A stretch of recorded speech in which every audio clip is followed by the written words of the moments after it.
What's good, kiddos? Welcome back to the Warframe speculation series. So we have a bit of a longer one here from Steves. What's up, Steves? Who says, the thing I'm most curious to see fleshed out more is exactly what the nature of the void is and the consequences of it flooding the system. I have always had the feeling since Deimos that the whole story is going to be not a dream exactly, but an internal world made manifest through the void somehow, but I don't know if it's ever going to be explicit. How they're developing the void and eternalism, though it seems entirely plausible that the whole thing is, I don't know if this is the right terminology, but it seems plausible that the whole thing is textually what it actually is, an abstract story, but seeing things through different frames of references, the player's own Duviri. That might not be useful feedback, but if there's something there you could get a hook into and apply some philosophical muscle and rigor, I would be a very happy guy. Alright, well, Steves, I'm going to try to make you a happy guy. We'll see if I succeed. So essentially what Steves is theorizing is that the end game for the setting of Warframe itself is going to be a metatextual creation of a narrative of a fictional setting by the Tenno or the Drifter, that they're going to be outside of the story having created it, as if the entire setting of Warframe were in fact like the storybook of Duviri, but in fact the storybook of Warframe being made by DE and whatnot, other writers creating the story, that the people outside of the game at the development studio are in fact the Tenno through eternalism creating the story that is being experienced, but are also part of the game.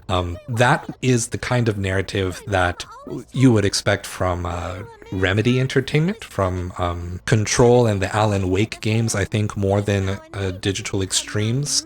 I think they do like to play with metatextuality quite a lot. The entire establishment of eternalism as a system for explaining the timeline allows them to be able to jump back and forth throughout the different events of the game and change them and retcon them and still be able to say that the story of the universe is consistent and maintains despite all of their changes. A big part of bringing in eternalism was to try to help explain all of the inconsistencies of different boss characters coming back through various operations and not having very clearly explained timelines for those different story events during the Steve era of Warframe development and storytelling. But since then, the storytelling has become, it's weird to say more streamlined or more simple, but it kind of has. Like, even though the actual story is grander and more complex, it does have more consistently followed rules. It has a bit more of a story Bible that people adhere to as the writers are creating new events that we're going to be experiencing. Like with the upcoming part 2 of Jade Shadows, with Sirius and Orion and Grandpa Hunhao having some kind of conflict. Those events seem to be taking place in the far future, though we don't know for sure. I would imagine that that story arc is going to be like 1999 was for the past.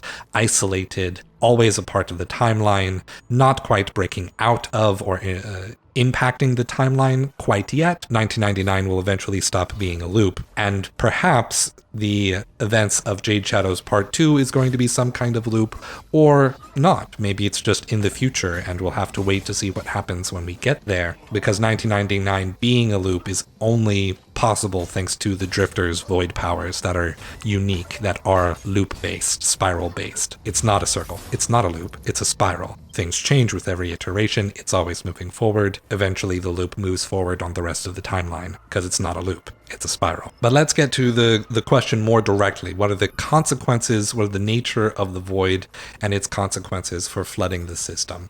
So we have a lot of different rules about how the void works. We know about eternalism for the physical universe. With the void, we know about probability, that it's potential of things existing only being made actual through the influence of mind being present in the void to create. The man in the wall either always existed or came into existence or gained possession of a mind and emotion and the ability to think from an individualistic perspective when Albrecht entered the void and caused the first void incident to occur. And so the completely empty space of the void is now being filled with constant creations, which are the Sanctum Anatomica tile set that we see. We also have the concept of strands of Kra, which are conceptually embodied timelines, which are wherever the man in the wall is, wherever his finger relics are, wherever he has been able to settle influence in the minds of other characters, such as Albrecht, such as Rusalka, such as the Cavia even. The man in the wall is able to be present where he already exists and already has always existed, because eternalism changes information on different points of the frame, but the whole universe and the whole timeline, the whole singular timeline, I'm going to die on my hill till we actually go to a parallel universe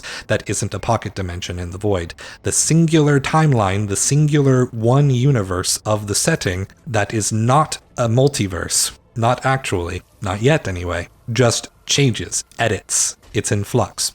And that creates the probabilities of other future changes. So I think part of Steve's concern here is, does the existence of the void, of void energy and probabilistic changing on a macro scale, pose some kind of risk to the overall stability of the physical universe that Warframe takes place in?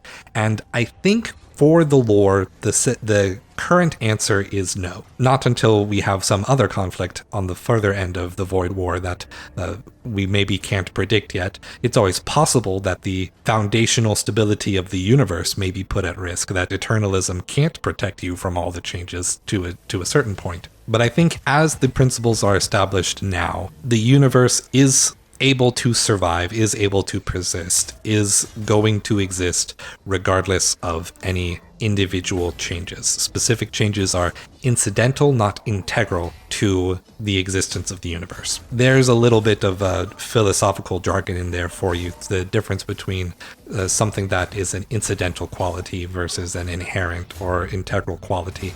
A little bit of a thing that was in the philosophy of Thomas Aquinas that you could read up on it a little bit more. The philosophy of parts and wholes is something that people are a little more interested in now, considering we are taking more time to think about the implications of quantum mechanics as what it means to exist in the philosophy of ontology, in the philosophy of being, whether or not things are objects that have permanence or are in constant flux. Those old conflicts between various religious philosophies, such as Hinduism versus Buddhism. What is the nature of being and the self? We're just doing those same ideas with a sci-fi flavor rather than a religious flavor, but ultimately we haven't gone past the Rig Vedas or the Pali Canon too terribly far in terms of how we try to apply value to what we are learning from physics over the years. I'm not sure if that was satisfying for you, Steves. I do think we aren't quite in the meta territory for Warframe's story, such that we're going to have actual canon events taking place outside of the universe impacting the universe. I think like with the ARGs that kind of involve the players on social media and whatnot, we are kind of cheekily adopting an understanding that we are present within Warframe's timeline as opposed to in a different universe than Warframe's timeline. And at the end of the day, if you really don't like thinking through that implication for the ARGs, then you can just move it over to soft canon or non-canon because it's not in the game, and ignore it entirely. And I think that's still kind of a safe bet. But who knows, the lines are getting thinner every day with every new ARG with new updates. So your theory has a chance yet to be proven out in the future. Thank you for the question. For our next question, we have Vlad, who got in a lot of questions for this little post that I made. Really getting a bang for their buck here. I'm not going to answer all of Vlad's questions in a single video, but we are going to focus on their second question right now, which is, as they say, or better yet, what's up with Tau? Like everyone and their mother wants to go there, but why? Orkin has fallen, Tau is as good as sentient property, no? Why? For another war? If not, why even? So I think that's actually a pretty valid question. Why do we want to go to Tau? Like, from a meta perspective, we want to go to Tau because it's cool. We've been hearing about Tau for so long. It's been a constant part of the lore. It has a lot of opportunity for the game to expand, a lot of potential. We really want to go there as players. That's a pretty good reason for the story to come up with a reason. But as for why do people in the setting want to go to Tau, there's a few reasons. So the Orokin wanted to go to Tau because the sun was going to explode. The Origin System sun would eventually die, and with it, everyone in the Origin System would also die, and the Orokin liked to think of themselves as immortal gods that would survive anything. So they wanted to be able to move their species, their society, from one star system to another so that they could prove to themselves that they are in fact immortal and could, if they wanted, simply system hop for the rest of eternity, keeping their society alive, unending for all of existence. That was the Orokin reason. And the fact that that reason exists and that it was instilled in the Corpus and the Grineer as a thing to be pursuing as a goal, because that's kind of not the kind of thing you would forget as leadership of any given faction, I think that that idea has stuck around. Part of the reason the Orokin and the Grineer are fighting for dominance is likely because they're trying to gain enough resources for, in the long run, them to be able to replace the Orokin and create the society and the technologies necessary to survive the sun in the Origin System going supernova and killing everyone. It's about longevity. It's long-term planning. What do you do if this plot of land becomes barren and destroyed? Go to another plot of land. Oh, there's no more land in the entire solar system? Time to go to another solar system. Good luck. We're just applying the same sort of economics of colonialism on a land scale, as you said.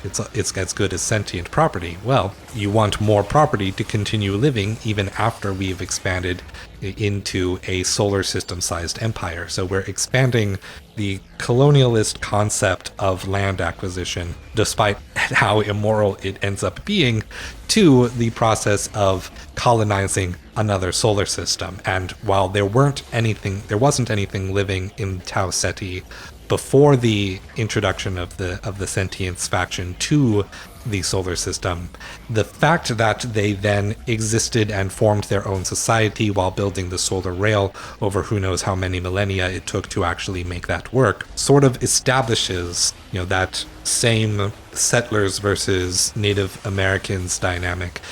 The Sentience became the native faction of the Tau system, and the Orokin trying to then take it over as a part of what they thought was a single coherent process of terraforming and then controlling more land with no one to oppose them, ended up being a war which they eventually lost, and then won and then lost again. But if we're talking about the current story arc with the Void War, why does Albrecht want to go to Tau? That remains a little unclear. One reason is because it appears as though he's trying to find places in which the man in the wall does not exist, so as to create defenses and bulwarks against the man in the wall's influence for some ultimate confrontation. That is what Albrecht was doing in Duviri. It's what Albrecht was doing in 1999. It is supposedly what he is doing in Tau, and yet we have found that with each one of these stages of his plan, what he's actually doing is not that. What he's doing is training the Drifter and the Operator to be able, specifically the Drifter more often, to be able to use their void powers in expanded and more complex ways so as to prepare us for some final conflict with the man in the wall. What that conflict is going to be is still up in the air. My personal belief is that we are essentially being prepared to provide the emotional support necessary to convince the man in the wall to no longer oppose us. The man in the wall is essentially a child, a born yesterday god with infinite power over everything, experiencing constant pain, and was immediately maimed by having their finger cut off after achieving some kind of sapience. They're in a bad way. They're pretty traumatized. And if anyone can understand and provide an empathetic response to a child who was tortured and traumatized, it's probably gonna be the Drifter and the Operator, who've gone through some similar shit. Now, a lot of people don't like that. A lot of people want Wally to be like the evil antagonist that we eventually defeat with war. And I think we already did that story arc with Ballas. I think for Wally, there's a lot more room for empathy and understanding and like not necessarily letting it go unpunished or uncorrected. Forgiveness does not mean acceptance and or something like that. We're not going to empower him to just do whatever he wants with no consequence. But I think we're doing a different kind of story arc than the ultimate conclusion that we reached with Ballas, which was the "you're so fucking evil, dude, you need to be gone. You're gone now. Story over." We had that arc with Ballas. I think The Man in the Wall is something entirely different. But for some reason, as some part of Albrecht's Void War plans, we need to go to Tau in order to achieve those ends. We don't know exactly why, whether it's because the Man in the Wall has less influence there and thereby can set up the conditions for a confrontation, or if the Man in the Wall is actually part of the plan to get us to Tau, because the Man in the Wall is seeking greater influence and power over more of the universe, and that it's not Albrecht's plan, but it's when Wally is speaking through or as Albrecht, that plan is pushing us to the Tau system. It's unclear, but personally right now I think that the Tau system and going there is part of Albrecht's ultimate plan to confront the Man in the Wall and change the Man in the Wall such that he is no longer a threat to life and existence in the physical universe. Thank you for your question, and I'm sure we will get to the other ones in different episodes. Vlad. Alright, Terrence Moore says, given the speculation that Wally is either a conceptual embodiment of Albrecht's god of knowledge or an actual godlike entity representing the void itself, it seems to me that we could be taking some acts of faith in the next confrontation with the indifference. Perhaps we need a miracle, one requiring a sacrifice. Do you see any sacrifices being made in our next attempt to stop the indifference? A sacrifice made while either attempting to travel to Tau or while in the Tau system itself. So what I like about this question is that there doesn't need to be a settled answer to either the Albrecht embodiment or pre-existing bit of lore speculation for us to answer it. When we look at the story as a whole, Warframe has had a lot of religious themes in different updates that I have explored in my videos a few times, and the idea that sacrifice and religious ideology are inherently interlinked is a very Judeo-Christian way of approaching religious ideas, and the game has very directly commented on Christian ideas in the past, so we're working in the same ballpark here. Personally, I think that between the Drifter and the Chosen Operator's character, the idea that one of them is going to be willingly sacrificing anything or is going to be trying to perform a sacrifice in order to get something in return is a little out of character for them. They tend to try to achieve as much as possible without letting go of anything that has come into their lives or was a part of their life once. So if the question is, are we going to do anything in the form of like a Full Metal Alchemist equivalent exchange? No, I don't think the characters would do that willingly. That said, I do see a possible storyline in which the Lotus attempts to do some kind of self-sacrificial activity in order to save her children. That is very in character for the Lotus. And in the New War, we had the Operator refuse to allow the Lotus to perform some kind of noble sacrifice like that already. So if there is going to be an arc that is based around a character attempting to perform some kind of self-sacrificing, self-effacing act, I would probably guess it would be the Lotus trying to do that. And then the story would work around us preventing the Lotus from being able to make that decision or going forward with that plan. But personally, I think Warframe's story has explored the idea of characters performing a self-sacrificial act multiple times. We've seen Ordis do it multiple times. We have a quest called The Sacrifice. Personally, I would think that the story is going to try to tread some other ground in terms of establishing stakes, something that is a little more direct. I mean, heck, we also already saw a self-sacrifice in the form of Arthur attempting to do it at the end of 1999, and we saw Adis successfully do so at the end of the old piece. So, quite honestly, we've had a lot of sacrifices and sacrificial lambs imagery in the story already. I think maybe if we have like a few quest updates that give that a break on our way to Tau, that would probably be for the best in terms of overall storytelling. But we'll see. Never say never. Thank you very much for the question, Tarrant. Shrimp Cup asks, the intentions of Wally have always been shrouded in mystery. What do they want with the Tenno? What did the operator agree to when making the deal? Does Wally only want Entrati, or is there a bigger plan in store? Alright, so a few questions in one. The general question being, what does the man in the wall want? What's his ultimate end goal? And I think there's a few things, and I think they have been made very clear to us through various versions, various parts of the story, I mean. First of all, he wants his finger back. He wants to be made whole, to no longer feel as though the maiming that happened to him is something that he has to live with. He wants to be able to have all his fingers on both hands.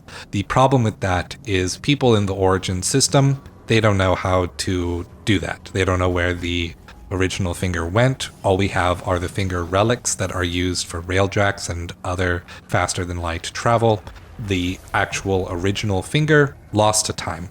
So if we are to do some kind of working with Wally arc, I imagine some kind of search for the original finger is going to be a part of that storyline. In that same vein, we have the idea that was suggested to us by Tagfer in his idle dialogue when you enter his menus in the Sanctum Anatomica, which is that Wally's ultimate goal, what he actually desires, is that he wants to belong. He wants to be a person that gets to exist in the realm of dust outside of the void like everyone else, but he doesn't know how to do that. He doesn't know how to interact with people, and his very first experience of being alive, of being sapient, was an extremely traumatic one. It was the finger severing. It was full realization of self-awareness, immediately mirroring the extreme fear that Albrecht Entrati was experiencing, and then being maimed and left alone in the void.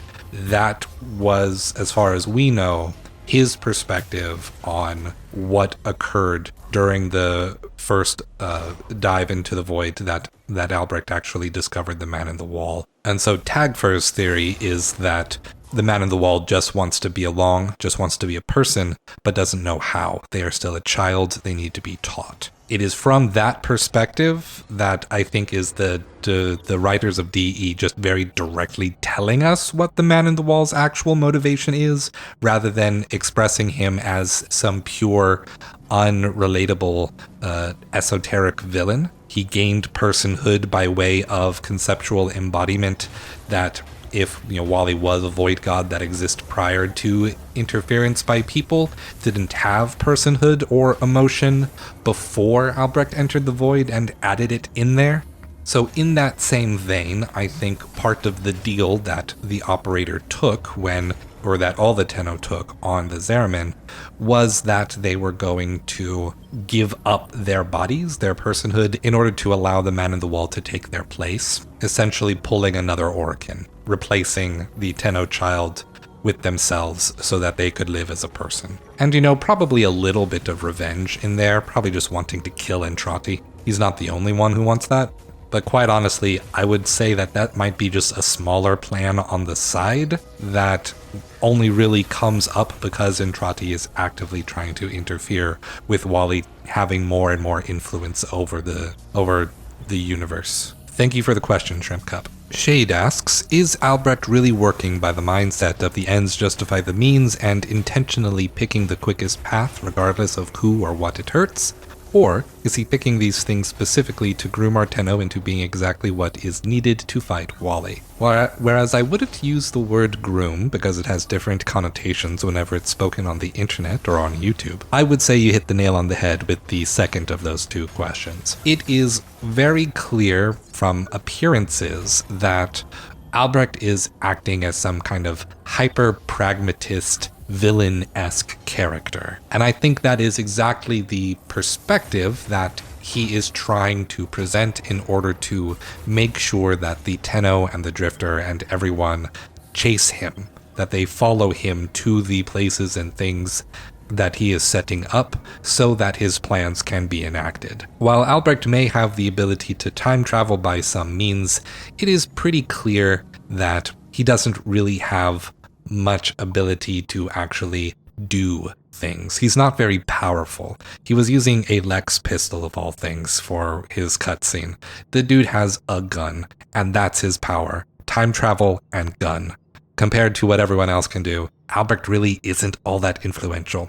His abilities to make plans and set plans in motion is really what he's got going for him. Hell, Kalimos is more powerful than Albrecht thanks to the ability to teleport and not take damage from the infestation. But no, I think it is very clear from the stories of Whispers in the Wall and 1999 that Albrecht's villain act is in fact an act. He says as much during his soliloquy speaking to the Drifter, trying to push the Drifter to make the wrong decision of killing Nessie Rusalka in order to put an end to the Man in the Wall. Quite frankly, killing Nessie would not stop the Man in the Wall from having influence over 1999. It was not a leak. That's not how it's working. Wally had to be there already in order to influence Nessie Rusalka. Chances are, simply through having a connection to Albrecht, Albrecht is the strand of Craw, so wherever Albrecht is, so too does the Indifference have access, have the ability to impact the world around him. Being pushed to commit a murder in cold blood of an unarmed person who isn't fighting you in the streets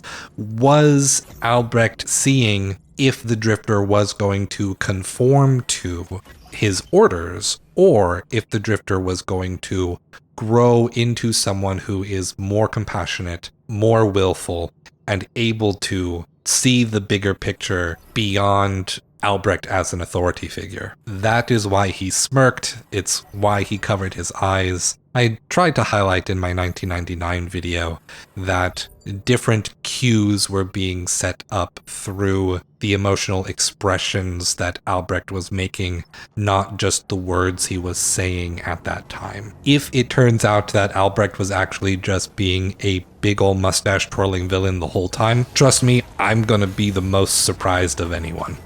Thank you very much for your question, Shade. I appreciate it. Jen Meha asks, was the Albrecht who shot us at the end of 1999 truly the real Albrecht, or is it another trick of the Indifference for us to be looping the same year over and over again? This speculation arises from the fact that the Albrecht who shoots us is very clean and uninjured after we had just seen him getting beat the fuck up by Victor. Also, if Albrecht's plan initially was to just nuke Holvania to eradicate the Indifference, why does the Wally seemingly try to stop us from saving Holvania? Alright, so my answer to the speculation about if that is a different Albrecht is going to be extremely dissatisfying, because my answer to why does Albrecht look different between those two scenes is game dev.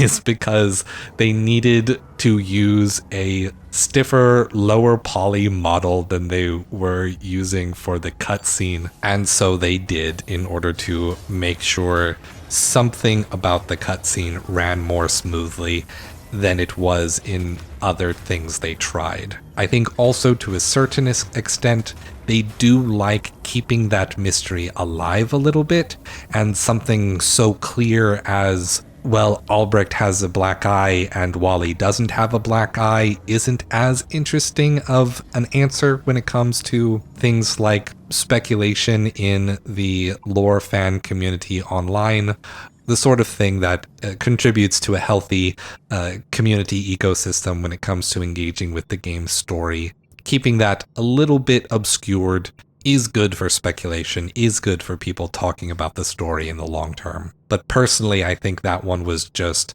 purely a graphics rendering decision. If we look at that cutscene in particular, the Albrecht that we're looking at also just kind of feels like a different model than the Albrecht from the cutscene. It's not animating as much, it's lower detail, it's lower resolution overall compared to the detail of the textures we were seeing during the chair scene. So I think we just ran into game dev. But I think we can go into it a little bit more with the plan to nuke Holvania and why is Wally trying to stop us from saving Holvania.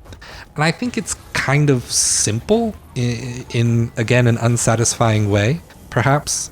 But Wally knows that Albrecht is trying to resist him, but Wally is not a mind reader. It seems like it, the way Wally says things that are very manipulative to a person's consciousness, but Wally responds to things said out loud. So I think Albrecht and everyone else by extension can hide their beliefs, their intentions, and their thoughts from Wally simply by not saying them. And to that extent, I think Wally knew that Albrecht's plan was to detonate the reactor, but that doesn't mean Wally knew why that was Albrecht's plan. And since they are opposed, Wally was just trying to counteract anything that Albrecht could possibly be doing. I've also seen people say that the indifference was trying to protect the reactor in order to make sure that it could blow up, but I think it's more reasonable to read that scene as the indifference was attacking Arthur, attacking us, controlling Arthur,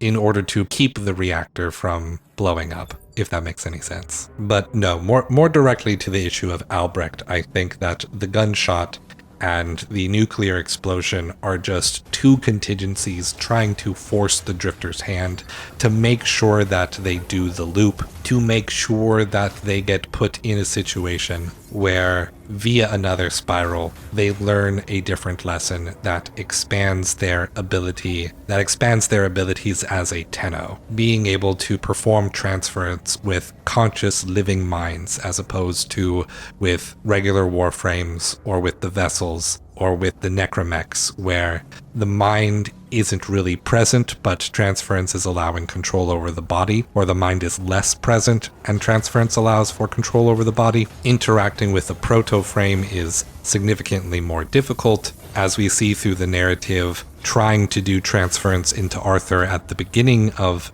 the Hex arc resulted in Arthur rejecting and forcing the Drifter back out, which if it were a pure mind control thing, that wouldn't be possible, which sort of highlights the emotional growth of the arc, where the transference into a conscious and living person's mind requires emotional growth on both sides, on both parties. There's a degree of consent that must be reached in order for that to work. And my personal pie in the sky theory about why that's necessary for Albrecht's plan is that at some point we are going to perform transference on the man in the wall, that we are going to merge our mind with theirs, and the only way that's going to be possible is if some kind of meeting of the minds, some kind of emotional growth and mutual understanding is reached, so that the ultimate conclusion, perhaps there is a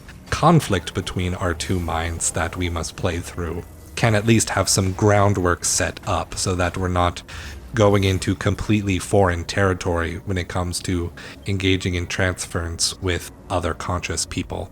I feel like I didn't do a very good job of answering that question, Jen, but I hope you got something out of it anyway. I hope my phrasing made sense, because I think I stumbled over my words, especially at the beginning there, but I appreciate you bearing with me. Thank you for watching, everyone, and now my question for you is, can you predict when the next episode of this series comes out?